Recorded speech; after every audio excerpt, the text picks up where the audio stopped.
تو طواف وہ عریا کیا کرتے تھے، ننگے، عورتیں بھی مرد بھی۔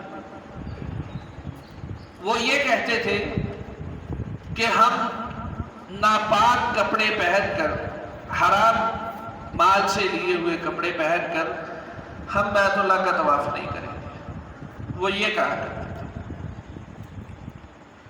اس کی وجہ یہ تھی کہ ہم بیت اللہ کا طواف کر رہے ہیں، اتنا عظیم گھر ہے، اس کے طواف کے لیے ہم جاتے ہیں، ہم ناپاک کپڑے لے کر پھر اس میں جائیں، یہ ہمارے لیے شوبہ نہیں دیتا۔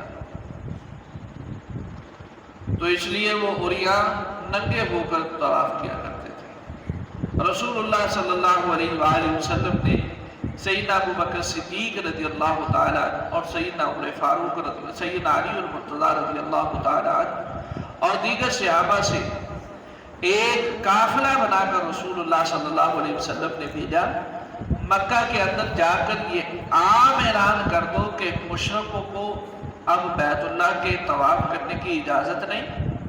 ایک تو یہ بات، اور دوسرا کوئی بھی جو بھی طواف کرنے والا ہے وہ عریاں طواف نہیں کرے گا، ننگا ہو کر طواف نہیں کرے گا۔ یہ رسول اللہ صلی اللہ علیہ وآلہ وسلم نے حکم دیا۔ اس برات کو برات کہا جاتا ہے کہ مشرکین سے بیت اللہ کو بری کرنا، مشرکین سے بیت اللہ کو پاک کرنا، کہ مشرک بیت اللہ کا طواف نہیں کر سکتے۔